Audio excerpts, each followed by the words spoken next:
Once a professor of psychology tucked away in the lecture halls of the University of Toronto, Jordan Peterson has since become one of the most polarizing and influential thinkers of the 21st century.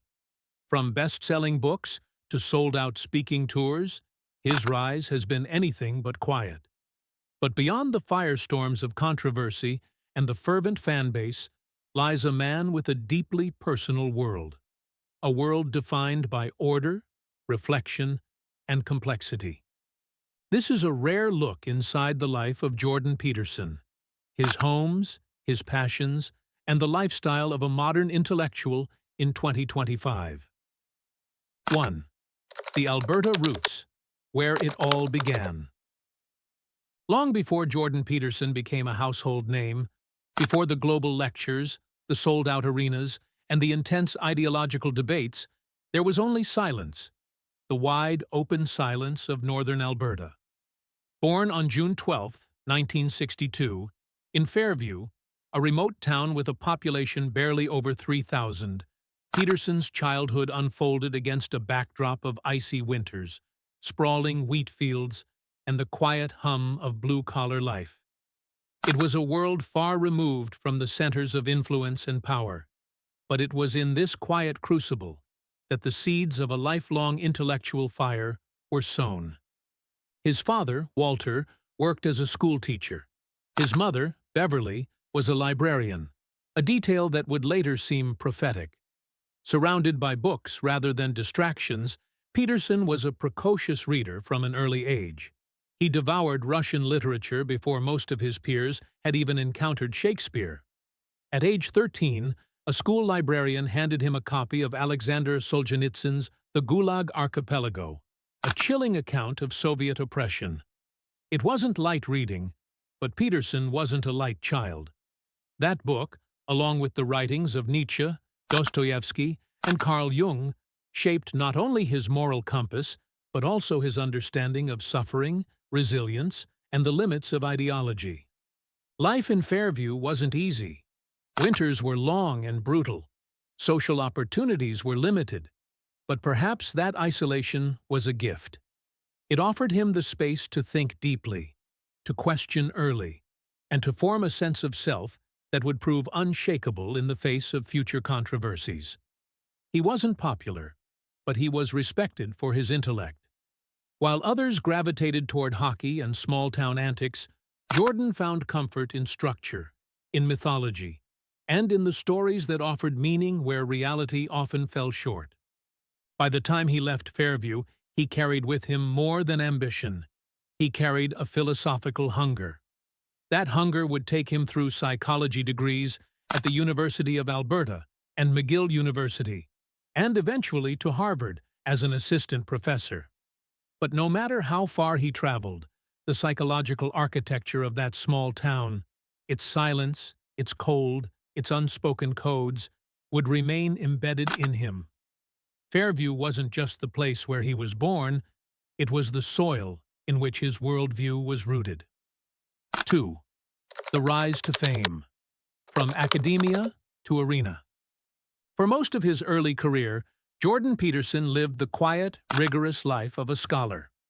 After earning his Ph.D. in clinical psychology from McGill University in 1991, he spent several years teaching and conducting research at Harvard, where students described him as brilliant, intense, and unrelentingly precise. By 1998, he returned to Canada and joined the University of Toronto's faculty. It was here, in a modest office filled with dense psychological texts and archaic mythological diagrams, that his intellectual output began to crystallize. In 1999, he published Maps of Meaning, The Architecture of Belief, a dense and deeply philosophical work that blended neuroscience, mythology, and psychoanalysis to explore how humans construct meaning.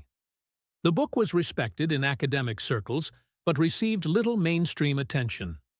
For the next 15 years, Peterson quietly built a reputation as a passionate lecturer, one whose classes were packed not because of fame, but because he could make complex ideas feel urgent, even life-changing. His students didn't just learn psychology, they confronted their own inner chaos. But everything changed in 2016. That year, Peterson uploaded a series of videos to YouTube in which he criticized Bill C-16, a Canadian law that proposed adding gender identity and expression to the list of protected categories under the Human Rights Act. Peterson argued that the bill compelled speech, and in doing so, crossed a line between protection and authoritarianism. The backlash was immediate. Critics accused him of transphobia. Supporters hailed him as a defender of free speech. Overnight, a quiet professor became a cultural lightning rod. Mainstream media interviews followed. So did viral debates, podcasts, and guest appearances. But it was the publication of 12 Rules for Life, an antidote to chaos in 2018, that transformed him into a global phenomenon. The book combined ancient wisdom, biblical allegory, and practical psychology into a manifesto for living a meaningful life, one lobster at a time. It sold millions of copies and was translated into dozens of languages. Peterson launched a world tour, drawing crowds more typical of rock stars than psychologists. He had crossed over. No longer confined to the ivory towers of academia, Peterson now stood on the world stage. Loved, loathed, and impossible to ignore. 3. A home of reflection. Peterson's Toronto Sanctuary. Amidst the whirlwind of global speaking engagements and high-stakes debates, Jordan Peterson retreats to a surprisingly tranquil sanctuary, his home in Toronto. Tucked into a tree-lined neighborhood known for its old-world charm and architectural elegance, the house doesn't immediately scream luxury. There's no grand gate, no fleet of exotic cars, no paparazzi lurking by the driveway. But step through the front door, and the understated facade gives way to a world meticulously curated for thought, solitude, and meaning. The interior is a living reflection of his mind, structured yet eclectic, intellectual yet intimate. Walls are lined with thousands of books, their spines worn with age and frequent use. The air smells faintly of wood, leather, and old paper. Symbolic artwork hangs in almost every room. Religious iconography, medieval maps, and mythological sketches that provoke both awe and contemplation. There are no blank walls, only layers of thought waiting to be uncovered. A fireplace anchors the main living room, its mantel adorned with carefully chosen objects.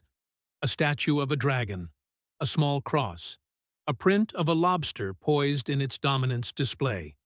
All symbols central to Peterson's worldview. The furniture is classic, favoring warm leather, dark oak, and antique silhouettes. Nothing is new for the sake of trend.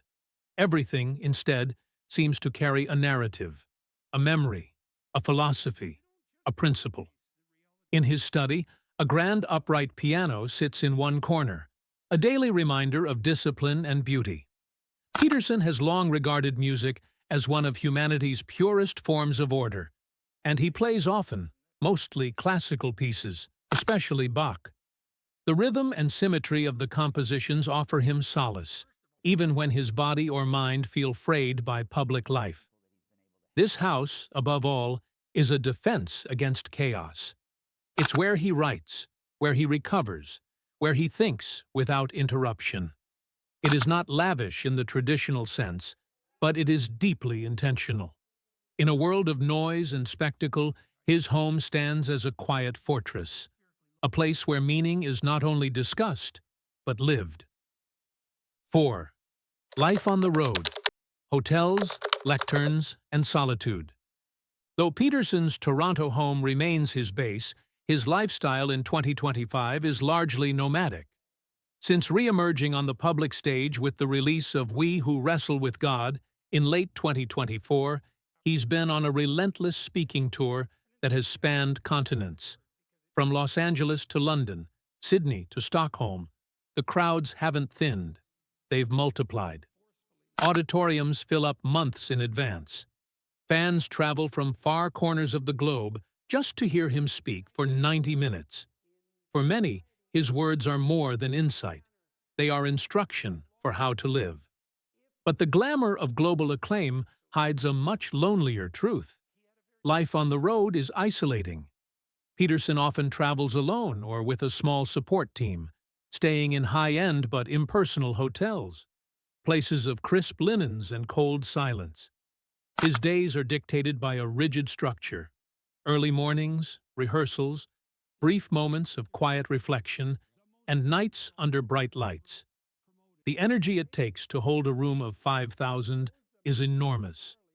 And the aftermath, the emotional and physical crash, is something few ever see.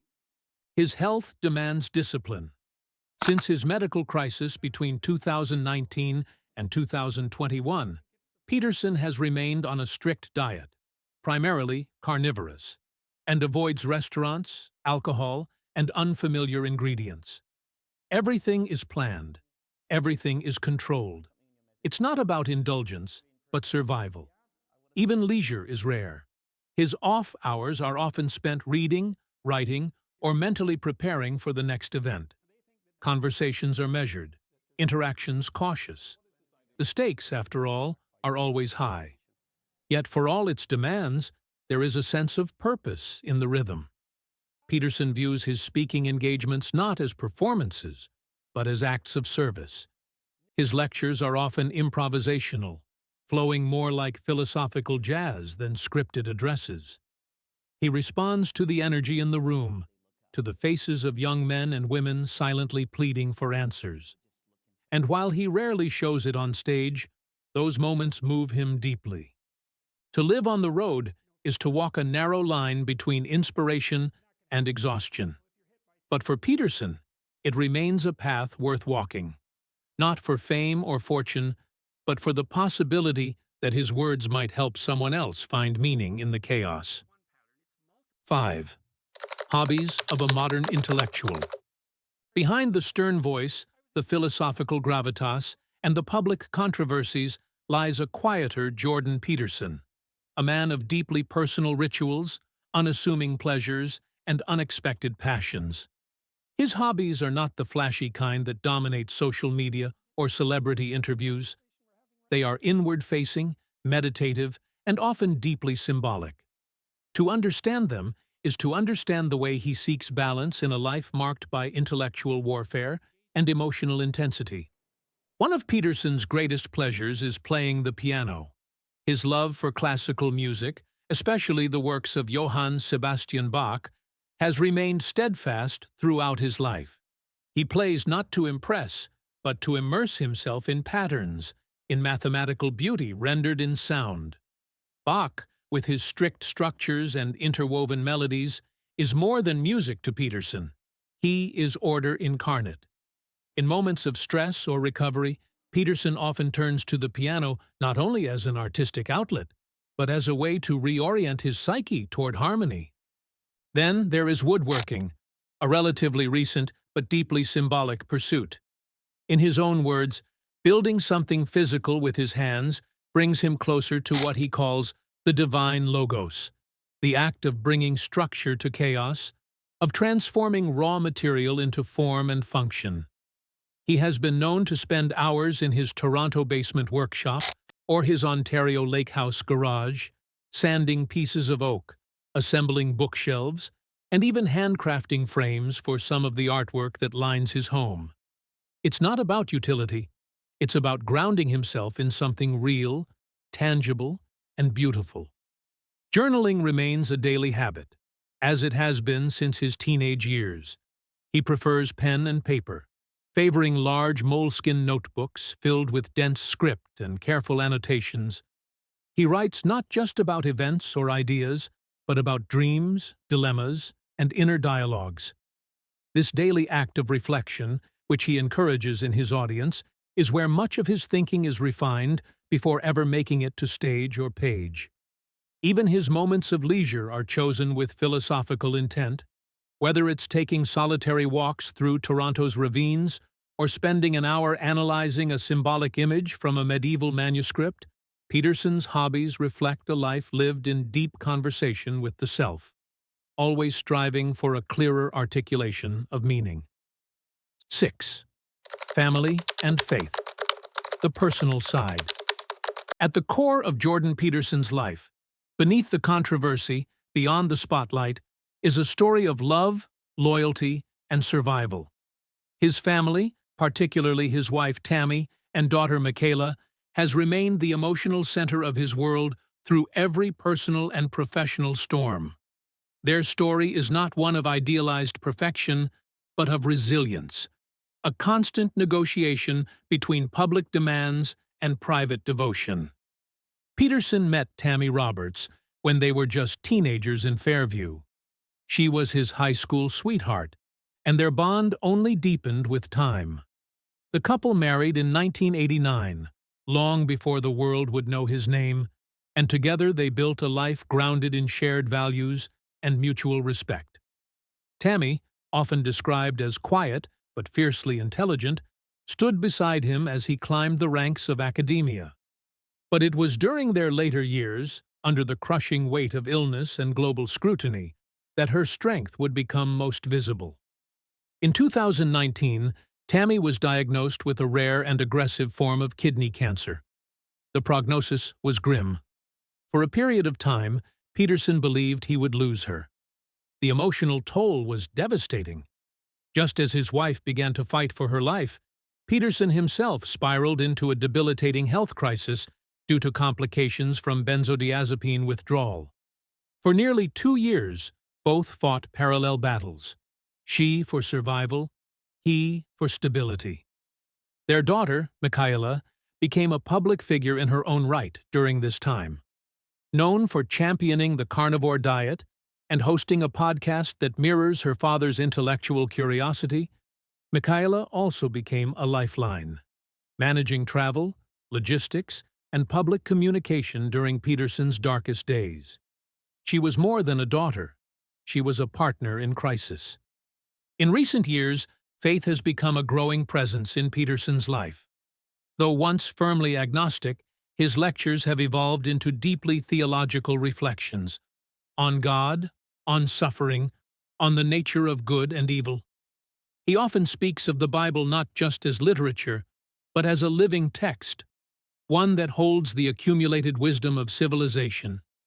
His belief is not dogmatic, but reverent. If nothing else, it is a faith formed not from doctrine, but from lived experience, a belief forged in the fires of pain and recovery. 7. The health struggles, a quiet fight. Perhaps the most unexpected and harrowing chapter in Jordan Peterson's life came not from ideological battles or public scrutiny, but from within his own body. Between 2019 and 2021, he faced a medical crisis that nearly took his life, a period defined by confusion, desperation, and a painful journey back to health. What began as a seemingly routine response to anxiety, a prescription for a low dose of benzodiazepine, would evolve into a nightmare he could never have anticipated.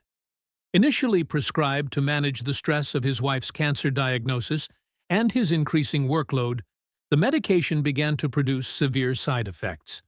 As he tried to taper off, Peterson experienced withdrawal symptoms so extreme they defied medical expectations. Uncontrollable tremors, insomnia, akathisia, a condition of constant internal restlessness so severe he described it as torture. His family watched helplessly as his physical and mental health deteriorated. For months, he couldn't write, couldn't read, could barely sleep. The search for treatment led him across borders. Traditional Western medicine failed to offer answers, and so the family sought experimental care in Russia, where he was placed in a medically induced coma to facilitate withdrawal. The procedure was dangerous and controversial, but it may have saved his life. From there, he was moved to Serbia, then to Florida, each stop marked by a new set of doctors, a new cocktail of medications, and a renewed hope that recovery might be possible. During this time, Peterson largely disappeared from public life. Rumors swirled and critics speculated. But for those closest to him, there was no mystery, only agony. His frailty was not metaphorical. He was, at several points, close to death. In later interviews, he would describe this period not just as a health crisis, but as a spiritual reckoning, a confrontation with mortality, vulnerability, and the limits of knowledge. When he finally returned to the public eye, he was visibly changed. Thinner, slower, his speech more deliberate, his tone more reflective. But there was also something deeper, a sense of humility born from suffering. He no longer spoke from the peak of certainty, but from the edge of experience. And in that shift, many found his voice more human than ever before, not just a professor of order, but a survivor of chaos. 8. Wealth and simplicity, a life of intentional luxury. By 2025, Jordan Peterson is a wealthy man. His earnings from best-selling books, speaking engagements, podcast syndication, and consulting have propelled him into the upper tier of public intellectuals, not just in influence, but in income. Yet, wealth has not transformed him in the ways one might expect. There are no private jets or red carpet galas, no sprawling mansions in Beverly Hills. His relationship to luxury is selective, intentional, and almost philosophical. His main residence in Toronto, though comfortable and valuable by market standards, is designed less for indulgence and more for introspection. The true luxury Peterson seeks is silence, space, privacy. His home isn't meant to impress guests. It's built to protect ideas. Even the technology within it is limited. He doesn't live plugged into the digital world. He avoids television. His phone is often off. His workspace is sacred, a place for uninterrupted thought and disciplined creativity. His second property, a lakeside retreat in Ontario's Muskoka region, reflects that same philosophy. The house is modest by celebrity standards, a timber-framed structure tucked into the forest, with a deck that opens onto still water, and a sky so wide it feels almost spiritual. Here, Peterson spends several weeks each year, typically in late spring and early autumn. It's where he writes his most complex material. It's also where he unwinds, taking long walks among the pines, reading under the sun, or sitting in quiet reflection beside a fire pit. No staff, no spotlight, just solitude. Cars? He owns a practical SUV, nothing flashy, just dependable. Watches? A single classic timepiece gifted to him by a former colleague. Clothes? Mostly tailored but conservative. Navy blazers, gray trousers, crisp shirts. His appearance is clean, professional, but never fashion-forward. Peterson's aesthetic choices are guided by order, not opulence. To the outside world, it may seem paradoxical. A man capable of extraordinary financial success, yet uninterested in the status symbols that come with it. But to those who understand him, it makes perfect sense. For Peterson, real luxury isn't measured in possessions. It's measured in moments of peace, in clarity of thought, in the ability to spend a morning with a book, a blank page, and no one demanding his time. 9. Legacy and the long view. As Jordan Peterson approaches his mid-60s, the question of legacy has become impossible to ignore, both for his followers and for himself. His influence is undeniable. Millions of people across the globe have read his books, watched his lectures, and reshaped their lives around the principles he articulates. Take responsibility, tell the truth, stand up straight, aim for meaning over expedience. To some, he is a prophet of personal transformation. To others, a provocateur wrapped in moral certainty. But the truth, as always, is more complicated. Peterson is not a politician, yet he has shaped political discourse. He is not a theologian, yet he's invited millions to reconsider God. He is not a lifestyle guru, but his influence on mental health, fitness, and self-improvement is far-reaching. His presence sits at a unique intersection of academia, media, and spiritual inquiry, a place few have occupied, and none quite like him. Still, his legacy is not without shadows. His critics accuse him of rigid traditionalism, of insensitivity to evolving gender discourse, of overextending his expertise into fields where nuance is critical. And Peterson himself, though often defiant in interviews, has begun to show signs of reflection. He speaks more cautiously now. He admits to mistakes. He acknowledges that influence is a burden, and that the responsibility of shaping young minds carries a weight he never anticipated when he first stepped into a lecture hall. What sets him apart is that he doesn't claim to have all the answers. His teachings are filled with struggle against nihilism, against ideological possession, against personal despair. He offers tools, not dogma, and it is in this very tension between certainty and search that his legacy will likely be defined. He is a man constantly wrestling with truth, with meaning, with the shadow that lurks behind every grand idea. When future generations look back, they may not agree on everything he said, but few will deny that Jordan Peterson dared to enter the battlefield of ideas with raw honesty and relentless intensity. He didn't merely contribute to the cultural conversation. He changed its direction. 10. The man behind the message.